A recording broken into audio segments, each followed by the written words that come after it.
Hi, it's Mark Bosser, producer of the Pawlik Automotive podcast. And of course, we're here with Bernie Pawlik of Pawlik Automotive in Vancouver, Vancouver's best auto service experience and 20-time winners, 20 times, as voted by their customers, of best auto repair in Vancouver. And of course, we're talking cars. How are you doing this morning, Bernie? Doing very well. So a Nissan Sentra, 2007, there was something going on with the heater. What was going on with this vehicle? So this vehicle came in, it had a very noisy, when you turn the heater blower fan on, it was making quite a hideous racket and needed to be repaired and replaced. So what's involved with repairing a heater motor? Well, on most cars, on many cars, it's not that complicated. You can usually remove the blower motor through a little panel under the dash, maybe takes an hour or two worth of work. Unfortunately, on this vehicle, it actually involved removing the whole dash to get at the heater blower motor. It was a extremely involved job. Not too many cars like that. I'm thinking, some BMWs are like that, some Volvos, but kind of surprising for a Nissan, but that's what was involved. So the whole dash had to come out, the heater box dismantled to change the blower motor. So when you took the motor out, what did you find?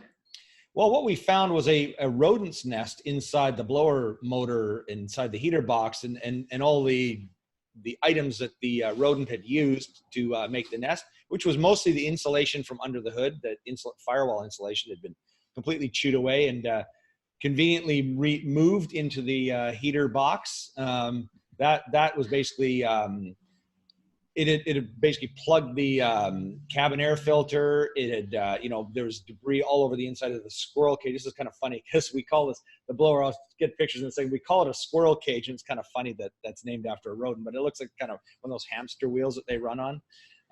So inside the squirrel cage was just full of debris, causing the motor to be off balance and caused a huge racket. So I'll stop banging my microphone then. Let's get in some pictures because this is the fun part. So there's our Nissan Sentra, your good basic economy car. And the more interesting pictures we can get into are, let's get a look at there's the cabin air filter that we took out, kind of broken apart, but you can see just full of, a lot of this is just debris. It may not have been serviced properly, but there's a lot of dirt, debris, very, very, very contaminated cabin air filter. Here's the squirrel cage of the blower motor. And again, you can see it's full of leaves and debris and pieces of stuff. And I probably should have taken pictures. I didn't have a chance to take pictures of everything else that was in there because there was a lot more debris in there that was causing noise. And it also looks like one of this fan blades is actually missing a piece, which will cause quite a vibration. But I say we call this a squirrel cage. It's, the motor's located back in here, and that turns this big round wheel here and blows air. So any amount of debris in it will cause it to go off balance, and of course create a huge racket. As I mentioned, a lot of this was insulation from under the hood. So this is the engine here. Looking backwards to the firewall, you can kind of see the wiper blades here, and the windshield would be up in this area. And this area here would normally have some insulation, and what's left of it is basically whatever pieces are held to the attachment points, and it's been completely chewed away. That's where everything went. It miraculously migrated from under the hood to inside the heater box. And we didn't see the rodent, by the way. It had vacated the premises. Just a winter home. Yeah. Winter home. Yeah. Who knows? I'm assuming it had been done more recently, but, because otherwise it may have been, the blower probably would have been noisier, but it may have been made a while ago and somehow got sucked into the fan. For whatever reason, the rodent was gone. They kind of tend to come and go. So that's pretty good thing. So how often do you see this sort of thing? Well, not too often with the heater boxes. We see it occasionally, but more commonly, wire chewing is the common occurrence under hoods. This is very common. We do see some hoses being chewed from time to time as well.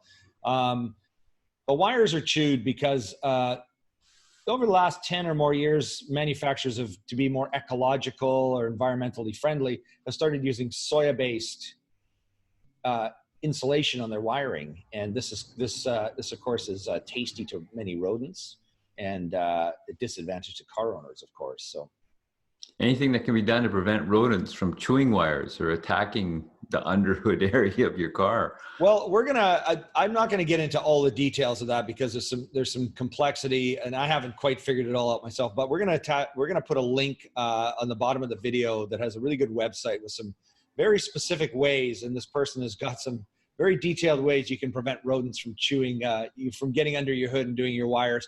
To be honest, I think it's almost more than I'd want to get involved in, but if you followed it thoroughly, I'm sure it would work. If you took perhaps a few of his ideas, that would probably work well too.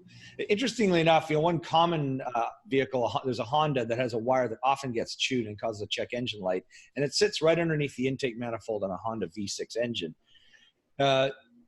It's an expensive repair. Honda actually sells a new wire, and it has a wrap around the wire, and it has a little picture of a mouse with an X through it. So it's actually a rodent-proof wire right from the factory. And that's how bad rodent-chewing wires are.